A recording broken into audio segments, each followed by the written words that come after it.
కాలేజ్లో జరిగే dance competition final రౌండ్కు Trisha విక్రమ్తో పాటు మ్యాడీ శ్రీలక్ష్మి జంటలు చేరుకుంటాయి.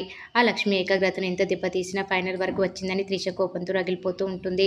అయితే ఆ లక్ష్మి డ్యాన్స్ చేయడానికి పనికి రాకుండా చేయమంటావా అని ఆమె ఫ్రెండ్స్ అడుగుతారు. అవసరం లేదని, స్టేజి పైన దానికి నేను బుద్ధి చెప్తానని త్రిష అంటుంది.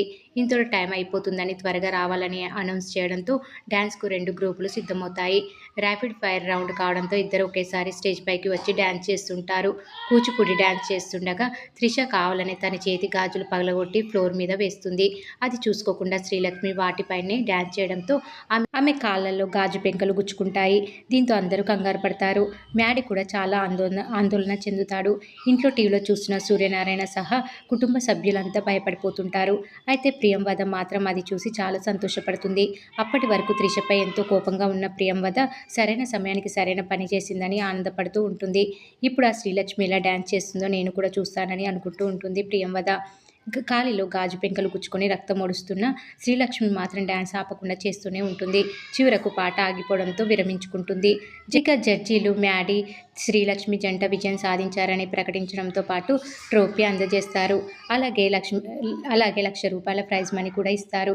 ఈ డబ్బును తను ఓ మంచి కార్యక్రమానికి వినియోగించనున్నట్లు శ్రీలక్ష్మి స్టేజ్ పైనే చెప్పేస్తుంది. చావు బతుకుల మధ్య ఉన్న ఓ వ్యక్తిని తాను కాపాడానని, అతని ట్రీట్మెంట్ కోసం ఈ డబ్బులు వినియోగిస్తానని చెప్తుంది. అందుకే ఈ కాంపిటీషన్లో పాల్గొన్నట్లు వివరిస్తుంది. అది చూసిన ఇంట్లో వాళ్ళంతా చప్పట్లతో అభినందిస్తూ ఉంటారు. డ్యాన్స్ కాంపిటీషన్లో లక్ష్మి విజయం సాధించడంతో ప్రియంవద చాలా కోపంగా ఉంటుంది. ఆ త్రిషను నమ్ముకుని చాలా తప్పు చేశానని అనుకుంటుంది ప్రియంవద. అయినా సరే దేవుడు నాకు ఓ దారి చూపాడని అనుకుంటుంది.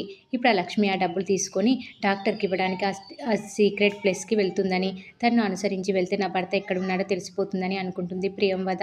అటు డ్యాన్స్ కాంపిటీషన్ చూసిన గోపి, సింధు కూడా చాలా ఆనందపడిపోతారు. మా తమ్ముడు ఉండడం వల్లే లక్ష్మి గెలిచిందని సింధు అంటుంది.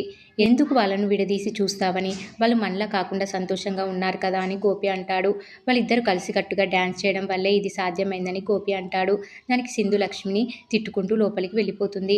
అంటే సింధుకు నాతో పాటు లక్ష్మి అంటే కూడా ఇష్టం లేదని అర్థమవుతుందని గోపి అనుకుంటాడు. ఇక కాంపిటీషన్లో గెలిచిన డబ్బులతో ఇంటికి వెళ్లకుండా లక్ష్మి నేరుగా మ్యాడీని తీసుకొని సీక్రెట్గా వైద్యం చేస్తున్న అతని వద్దకు వెళ్తుంది. ₹1,00,000 నర్సుకి ఇచ్చి డాక్టర్కి ఇవ్వమని చెప్తుంది. వెంటనే ఆసుపత్రికి తరలించి మెరుగైన వైద్యం అందిస్తామని వాళ్ళు చెప్తారు. ఇంతలో హాస్పిటల్కి వచ్చిన మ్యాడీ కాలిలో గాజు పెంకు గుచ్చుకున్న శ్రీలక్ష్మి కాలు పట్టుకొని కట్టుకడతాడు.